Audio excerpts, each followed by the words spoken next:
Bueno, buenas tardes. Buenas tardes. Estamos con Maritza Granados Manjarré, arquitecta colombiana que nos está visitando. Bueno, Maritza, bienvenida al principio. Gracias. Muchas gracias. Es un gusto que estés por acá y que hayamos podido consolidar esta posibilidad de actividad conjunta que siempre hace crecer a la universidad y la transferencia de conocimientos, de experiencias que es tan importante.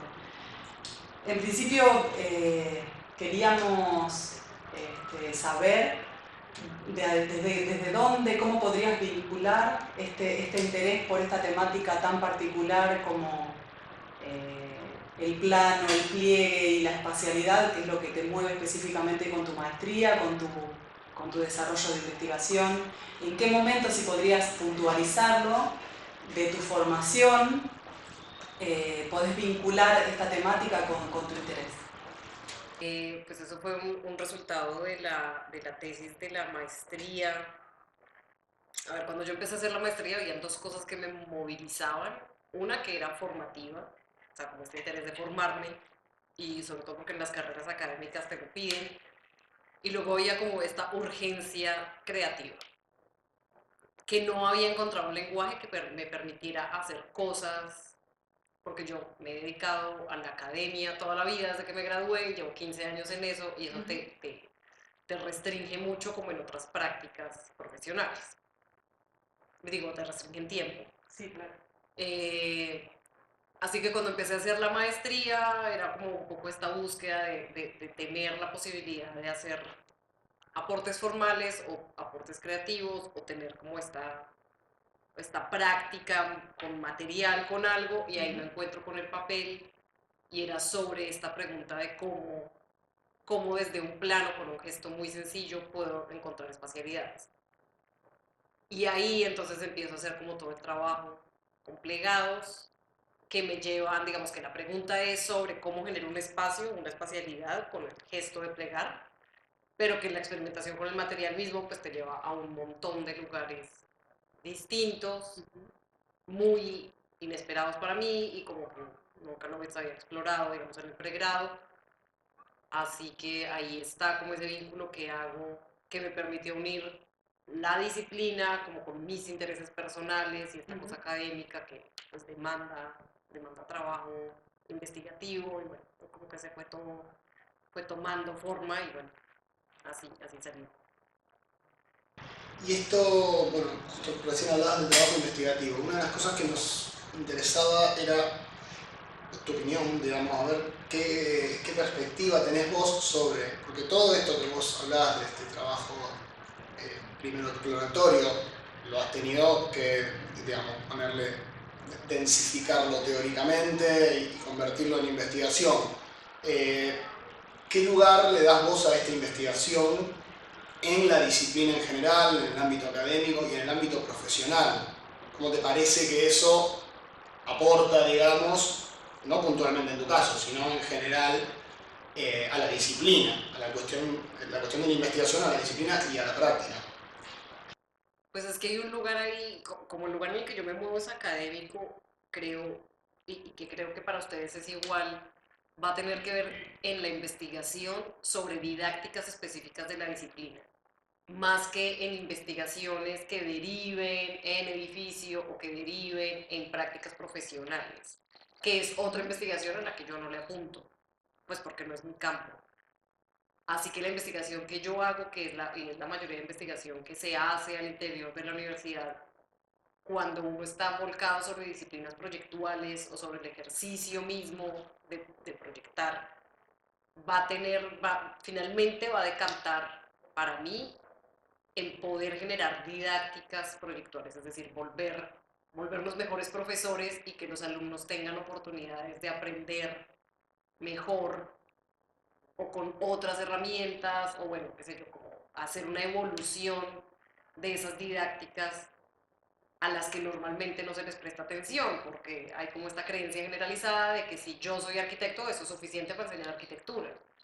Y pues no, en la medida en que no se construyan didácticas específicas, pues se llega, por supuesto que se llega al producto, pero creo que se avanza diagonalmente y los procesos se demoran mucho, se ralentizan por la misma carencia de esas didácticas. Entonces, para mí esa investigación, digamos que tiene el fundamento primordial, es sí un crecimiento personal y sí entender cosas, y sí esta curiosidad que nos es propia, pero finalmente es convertirnos en mejores docentes, como en hacer mejores herramientas para que los estudiantes puedan, pues, aprender, no sé si mejor, pero aprender desde modos más puntuales para la disciplina. Bien. Y teniendo en cuenta que en una investigación uno siempre va en búsqueda de aquellos antecedentes que existen, y teniendo en cuenta la temática tan específica que has desarrollado y que tiene una fuerte componente empírica, digamos, tu investigación está vinculada claramente con el producir para ir construyendo un saber específico. Hay un montón de pruebas, prototipos que nos has mostrado y que has desarrollado en el transcurso de tu investigación, y que es parte de tu materia prima para seguir investigando, y es material de base para tu investigación. Específicamente, ¿de qué manera has podido sistematizar toda esa producción, esa construcción de un saber muy específico, y a su vez de qué manera has podido transferirlo, ya sea vincularlo con aquellas personas que tienen pares o personas interesadas en la temática, y específicamente con los alumnos en la tarea docente? ¿De qué manera has podido hacer esa transferencia y esa sistematización que requiere tanta producción? O sea, esta producción de plegados, estas pruebas, prototipos que nos mostrabas, necesita algún modo, alguna particularidad para poder plasmarlo como conocimiento dado, ¿no? Sí. Bueno, hay una que es la que nos es común a todos y es como la socialización de resultados, que esa socialización de resultados se hace o la he hecho, digamos, en revista, o sea, sí, esta es como la socialización común de resultados, que va a ser revistas indexadas y públicas, que es más difícil, ¿no? Porque los temas no se paran en ningún lugar, porque no es arte, pero no es arquitectura, pero no es diseño, pero sí, pero no, entonces toca como en ciertas revistas que se interesan como en estas cosas de humanidades, y lo que tú decías sobre los aportes teóricos, cuando esa es la socialización, cuando está enfocada en artículos para revistas, pues sí demanda mucho de un aporte teórico, o al menos de una, no sé, una pregunta teórica que esté alrededor del producto formal, que no sea la forma por la forma, que normalmente es como el problema, ¿no? Cuando solo produces forma y ya está, y bueno, y esto dónde salió. Claro. Eso cuando es para revistas, que me ha costado trabajo pues que lo publiquen, pero pasa. Y después de algún modo encuentras la manera de, no sé si sistematizar sea la pregunta, pero sí de volverlo como de diseñar un algoritmo para poder decirle al estudiante cuál es el paso a paso para poder llegar a la forma, pero finalmente el interés más de que llegue a la forma es de que pueda incorporar una lógica en su cabeza, que de pronto lo lleva a otros lugares que no necesariamente replican el trabajo que yo hago, sino que pueda entender, nada, como que hay lugares desde los que se puede diseñar y desde los que se puede crear, que no son los usuales, que no son los comunes, que por ahí están a la mano y no los está viendo, como que abrir la perspectiva. Sí, el campo de aplicación también, esto que vos decías de facilitar a partir, quizá las lógicas matemáticas, a partir de algún parámetro determinado, resolverlo, pero con un camino que viabilice otro recorrido, ¿no? Sí, y todo entonces va a quedar en la experimentación, casi que ese sistema para poder decirle a un estudiante, vamos a hacer cosas, es lánzate al agua, mira a ver cómo haces, agarra un material o agarra una idea o agarra lo que sea que te mueva la cabeza y dale a ver qué resulta. Por ahí te resulta algo, por ahí no te resulta nada. Sí, te puede pasar, pero la idea es como que perder este miedo, sobre todo con los procesos investigativos que son tan lentos y tan desagradecidos porque trabajas y trabajas y trabajas y no avanzas. Enseñarles también eso para mí es importante, como que ¿va? Porque todos estos proyectos son casi que nativos digitales en donde la inmediatez es mucha y si no tienen resultados muy prontamente se frustran. Y pues no, la investigación es todo lo contrario, te toca trabajar un montón, leer un montón y avanzaste 2 renglones. Y es frustrante y a veces es molesto y mal pago, bueno, en fin. Y eso también es importante, que el estudiante entienda que todas estas cosas requieren un trabajo y requieren un esfuerzo que es muy importante y que si no lo hacen, pues no llegan a ningún lado. Entonces es un poco como que les cueste trabajo porque todo lo que vale la pena cuesta trabajo. Sí, claro. Nosotros, por lo menos nosotros en la cátedra tenemos esta idea siempre de valorar esta relación, esta sinergia entre la arquitectura y el arte como una mira a la otra y se retroalimentan constantemente. Y nos llamó la atención, a mí personalmente por lo menos, ver en tu currículum que tenés muchas intervenciones como artista invitada en exposiciones artísticas, digamos, valga la redundancia. Por eso me interesaba preguntarte qué valor le das vos a esta relación entre la arquitectura y el arte, cómo es que parece que suma el arte a la arquitectura, principalmente en nuestro caso, porque nosotros estamos del lado de la arquitectura, ¿no? Pero probablemente se dé en el caso inverso también. Pues es que hay muchas cosas, creo que el límite no es tan duro, creo que hay un límite muy borrado entre una cosa y la otra.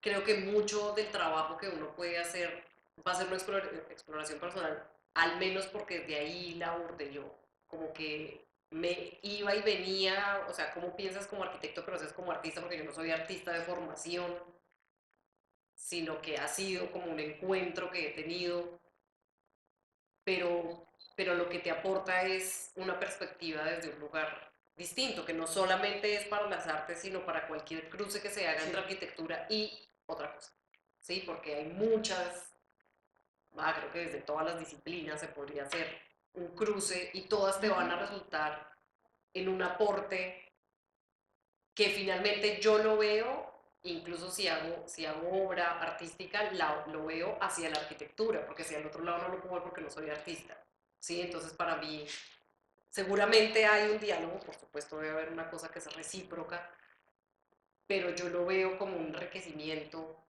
para la arquitectura, es como un permiso que me tomo y agarro las artes y se las pongo a la arquitectura y desde ahí empiezo a entender otra cosa, porque hay como, cada disciplina tiene un rigor, y entonces como que juegas entre los dos rigores, entre los permisos, porque los permisos que te da el arte a veces no te los da la arquitectura, entonces cuando necesitas el permiso te devuelves a la otra disciplina y ahí como que vas jalando un poquito y un poquito a ver qué te resulta.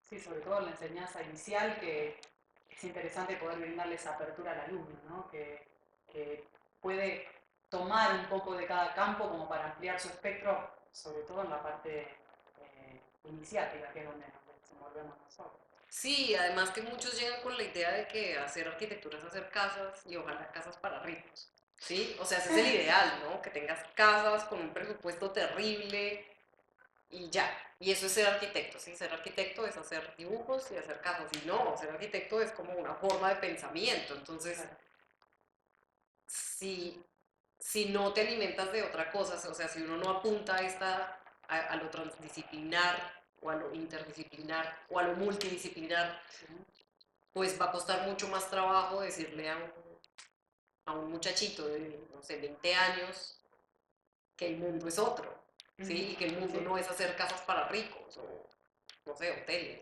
no sé, countries, porque claro, todo el mundo viene con esta idea de que se va a volver un pequeño constructor y un pequeño magnate y no, ¿sí? Como que hay todo un mundo y ahí es cuando se empieza a cruzar, ¿no? Cómo investigas, pero cómo piensas en arte o cómo piensas en biología, que fue la excusa de esta cátedra, o en fin, como...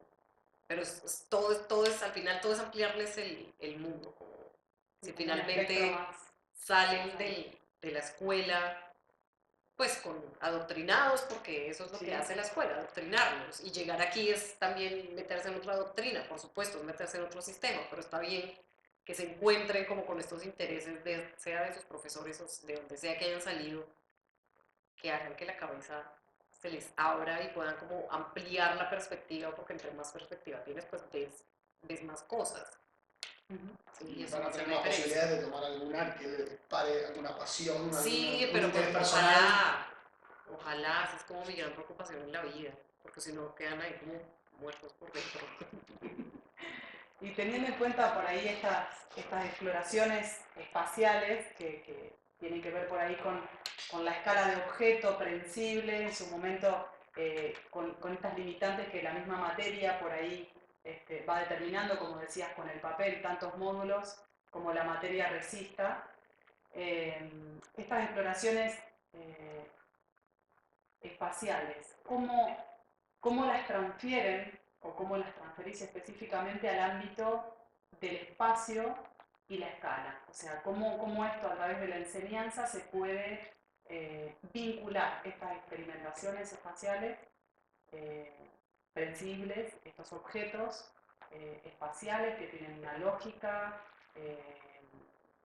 que tienen una determinación tan particular como dentro de lo que es la enseñanza, de qué manera se hace la transferencia de ambos estados, digamos, esta exploración material a el espacio, la manipulación espacial en escala.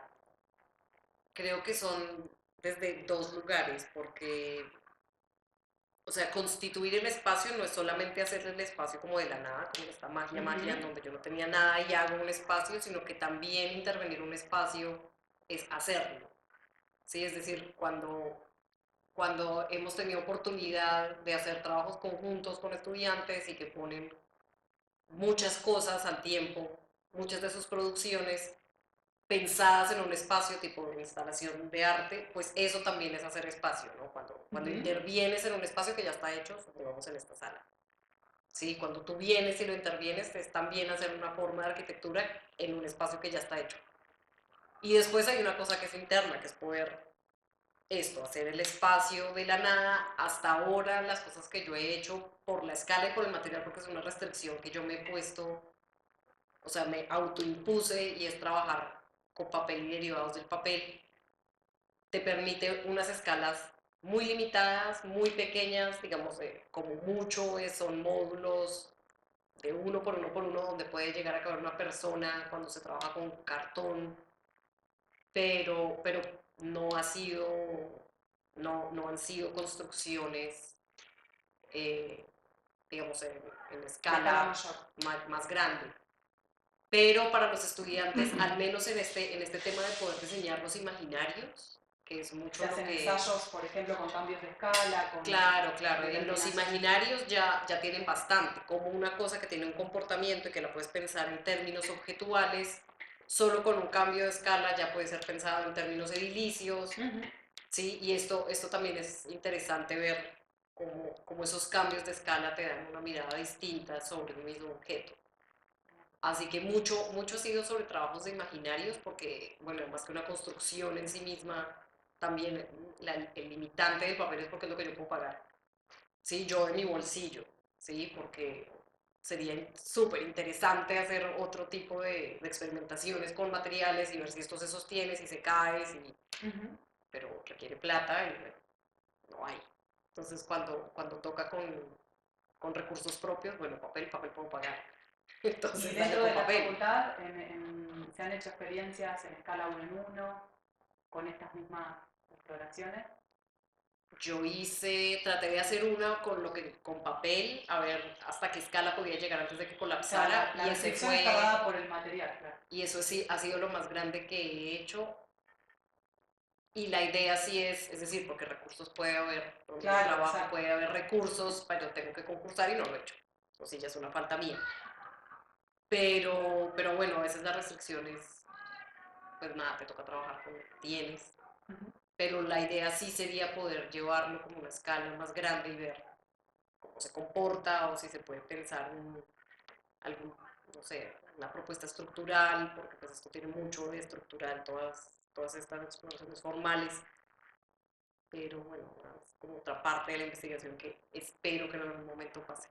Sí, esto venía por ahí a colación un poco de la temática que estás desarrollando en tu doctorado, que está relacionado específicamente con el espacio arquitectónico. Sí, sí, porque para mí era, para mí era importante crear, pero una vez tuve como la creación y digamos que llené ese vacío, entonces la pregunta era ¿por qué la creación? Y entonces ahí me devuelvo no solo a la creación propia, sino también a la del otro, y el otro va a ser mi estudiante. Entonces empiezan a mezclarse un montón de preguntas, que es justamente la pregunta de la tesis del doctorado, sobre los procesos creativos en los estudiantes y cómo esos procesos en el aula Sí. se pueden incentivar o no, ¿sí? Porque por ahí hay profesores que de pronto no les sale tan bien y no los incentiva, sino que me quedan medio cortados y bueno, porque como qué pasan en esas cosas y quiénes son ellos como estudiantes, qué los motiva, porque a veces uno no sabe y la diferencia, incluso si los años no son muchos, porque entre mis estudiantes y yo, no sé, 20 años, pero claro, lo que me motivaba a mí no es lo que los motiva a ellos, entonces de dónde sacan las ganas, qué es esta cosa que tienen por dentro, y ahí se empiezan a mezclar un montón de preguntas que si bien partieron como de una urgencia muy personal, han tomado como estos matices que se vuelven un monstruo y ya no sé ni dónde agarrarlo, pero que me ha permitido como pensar muchas cosas justamente alrededor del proyecto arquitectónico, que es lo que hace, sobre todo en la formación, porque cuando un arquitecto ya es arquitecto, bueno, se supone que ya pasó por un proceso, pero mientras los está formando, que uno, digamos que tiene alguna plástica sobre la manera en la que ellos piensan qué hacen, o qué hago yo, o qué hacemos entre todos, que sería lo ideal, pero poder entender cómo esos procesos es importante pues para mejorarlos en todo caso. ¿Ya está? Bueno, por aquí estamos bien. Por aquí Hasta acá es lo suficiente. que nos habíamos planteado. Muchas gracias. Muchas gracias. A ustedes. Por este tiempo, por esta experiencia y bueno, esperemos que sea simplemente la antesala, que podamos hacer Sí, ojalá. de aquí en adelante alguna otra Más experiencia. experiencias. Bueno, gracias Marisa. Gracias. No, a ustedes.